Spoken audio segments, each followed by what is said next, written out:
అందరూ నమస్తే, welcome to our channel.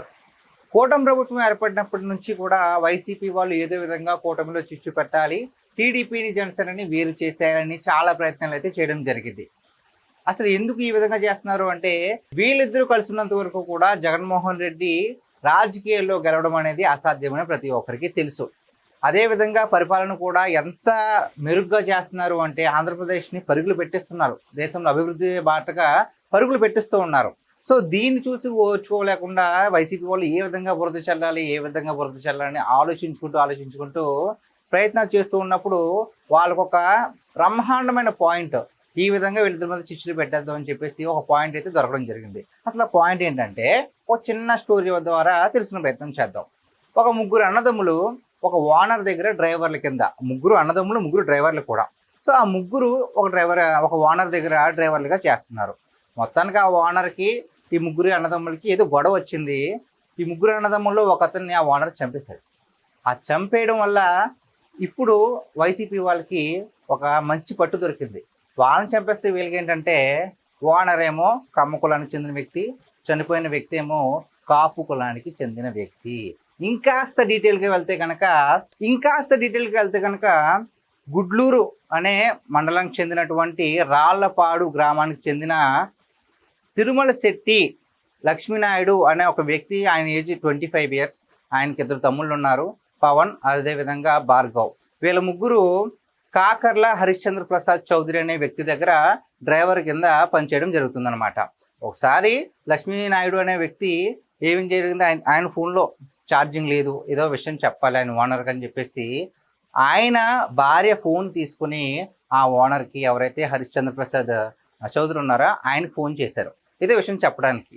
దీన్ని ఆసరాగా తీసుకున్న ఆ ఓనర్ వాళ్ళ వైఫ్తో అసభ్యకరమైన మెసేజ్లు అప్పుడప్పుడు పెట్టడంతో ఈ విషయం ఆ ముగ్గురికి తెలిసింది. సో తెలియడంతో వెళ్ళి గొడవ పెట్టుకుని పోలీస్ స్టేషన్కి అయితే వెళ్ళడం జరిగింది. వెళ్తే కనుక ఇద్దరికి మంచి కౌన్సిలింగ్ అయితే ఇవ్వడం జరిగింది, ఎవరో పోలీసులు. దీన్ని మనసులో పెట్టుకుని ఆ ఓనర్ ఏం చేశారు, ఎలాగైనా సరే వీళ్ళని చంపేయాలి, నేను నాకు సహించలేకపోతుందని చెప్పేసి మోటార్ సైకిల్ మీద ముగ్గురు వెళ్తున్నారు. 2 మోటార్ సైకిల్ మీద ముగ్గురు వెళ్తున్నారు. సో ముగ్గురు వెళ్తుంటే గుద్దేశారు. ఎవరు, హరిశ్చంద్ర ప్రసాద్ గుద్దేయడం జరిగింది. గుద్దేసి అనేక సార్లు ఎక్కించేశాడు, చంపేయాలని చెప్పేసి ఎక్కించేస్తే అందులో ఎవరైతే లక్ష్మీనాయుడు ఉన్నాడో పెద్ద వ్యక్తి, సో అతను చనిపోయాడు. చనిపోతుంటే ఈలోపు ఒకరిని చంపేశాడు కదా, వాళ్ళ ఇంటికి ఫోన్ చేసి, మీ పెద్ద అబ్బాయిని ఇప్పుడే చంపేశాను, ఇంకో ఇద్దరు నా కళ్ళ ముందు ఉన్నారు, నేను చంపేస్తున్నాను అని చెప్పేసి ఫోన్ చేస్తే ఈడుపాల ఇంట్లో వాళ్ళందరూ కూడా జనాన్ని పోగేసుకుని వెళ్తున్నారు. అక్కడ చుట్టుపక్కల వాళ్ళందరూ కూడా ఏంటి ఇలా ఎక్కించేస్తానని చెప్పేసి అందరూ పరిగెట్టుకుని వస్తుంటే వాళ్ళిద్దరిని చంపకుండా పారిపోయాడు అనమాట.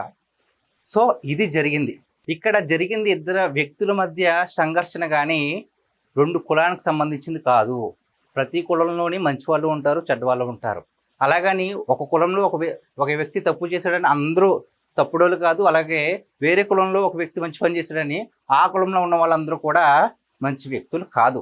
కానీ ఇక్కడ వీళ్ళకి అసలైన పాయింట్ ఎక్కడ దొరికింది అంటే, కొన్ని పిక్స్ చూపిస్తాను, ఆ పిక్స్ చూసి మనకి అర్థమైపోద్ది. మనం ఇక్కడ సరిగ్గా అబ్జర్వ్ చేస్తే ఈ కార్ అండి, ఈ కారుతో ఈ మోటార్ సైకిల్ చూసారా ఎలా విరిగిపోయింది మొత్తం అంతా కూడా. సో దీంతో గుద్దేశారు కదా. ఈ కారు మీద వెనకాలేమో టీడీపీ లోగో, ఈ బైక్ మీద వెనకాలేమో వంగవీటి మోహన్ రంగా గారి ఫోటో ఉండడం వల్ల దీన్ని, ఈ పాయింట్ గట్టిగా పట్టుకుని టీడీపీకి జనసేనకి వివాదం కల్పించేలాగా వైసీపీ వాళ్ళు చాలా పెద్ద కుట్ర పన్నారు. అంటే టీడీపీ వాళ్ళు కాపులకు అన్యాయం చేస్తున్నారు, మేమే అధికారంలో ఉన్నాం కాబట్టి మమ్మల్ని ఎవరు ఏం చేయలేదు కాబట్టి చంపేస్తున్నారు అని ఒక పుకార్ని అయితే పుట్టించడం జరిగింది. ఎవరో ఒకరు ఉచ్చులో పడతారు కదా, దానివల్ల ఆ 2 పార్టీల మధ్య ఏదన్నా గొడవ జరుగుద్ది, వాళ్ళు విడిపోతారు. ఇది చాలా తారస్థాయికి చేరుకుంటుంది, ఎందుకంటే చనిపోయాడు కాబట్టి అసలు ఊరుకునే సమస్య లేదు అని చెప్పేసి పెద్ద ప్లాన్ వేయడం జరిగింది. ఇది సోషల్ మీడియాలో చాలా హల్చల్ అయింది. వాళ్ళు అనుకున్నట్టుగానే ఒక వ్యక్తి ఆ ఉచ్చులో ఇరుక్కున్నారు.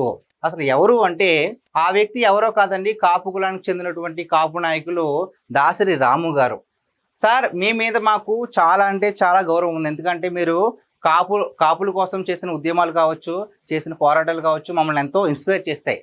కానీ మీరు వైసీపీ వాళ్ళు వేసిన ఒక స్కెచ్ మీద, వాళ్ళు వేసిన ఒక ట్రాప్లో మీరు పడిపోయి ఈ విధంగా ఘోరంగా టీడీపీ వాళ్ళని, అలాగే కమ్మ వారిని అంత దారుణంగా మాట్లాడతారు, అంత దారుణంగా దూషిస్తారని మేమైతే ఎప్పుడు అనుకోలేదు. ఎందుకంటే అదంటే ఒక ట్రాప్. ఇక్కడ జరిగింది టీడీపీ వాళ్ళకి జనసేన వాళ్ళకి కాదండి. అలాగని 2 కులాల ఒక కాపులకి ఒక చౌదరికి కూడా కాదు, 2 వ్యక్తులకి 2 కుటుంబాల మధ్య జరిగిన గొడవ. అలా అయితే ఇప్పుడు డ్రైవర్ సుబ్రహ్మణ్యాన్ని ఎమ్మెల్సీ అనంతబాబు చంపించేసినప్పుడు ఎమ్మెల్సీ అనంతబాబు ఎవరు కాపు కులానికి చెందిన వ్యక్తి. అలాగని దాని వెనక కాపులందరూ ఉన్నారంటే ఎవరు ఊరుకుంటారు? ఒక వ్యక్తి ఉన్నాడు అక్కడ, కులం తర్వాత అక్కడ ఉన్నది ఒక వ్యక్తి ఇంకొక వ్యక్తిని చంపేశాడు. ఓకే, అది చాలా పెద్ద నేరం, దాన్ని నేను సమర్థించట్లేదు. ఒక వ్యక్తి అలాగ అంత కఠినంగా ఉండి మనిషి మీద కారు ఎక్కించేసి మనసులో ఏదో పెట్టుకుని కారు ఎక్కించేశాడంటే ఎంత దుర్మార్గమైన ఆలోచనలు ఉండడం అర్థమవుతుంది. చాలా కిరాతకంగా ప్రవర్తించాడు. వాళ్ళని ఊరుకోవాలని నేను అసలు అనట్లేదు.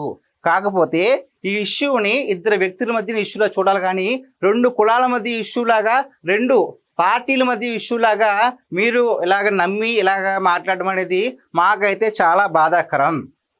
నిజంగా కూటమి ప్రభుత్వం తప్పు చేస్తే ఎవరిని వదిలిపెట్టట్లేదు, ఇంక్లూడింగ్ టీడీపీ పార్టీ వాళ్ళైనా సరే. సో ఈ విషయాన్ని కూటమి ప్రభుత్వానికి చంద్రబాబు నాయుడు గారికి కానీ లేదంటే పవన్ కళ్యాణ్ గారి దృష్టికి కానీ తీసుకెళ్తే కఠిన చర్యలు తీసుకుంటారు ఆయన మీద.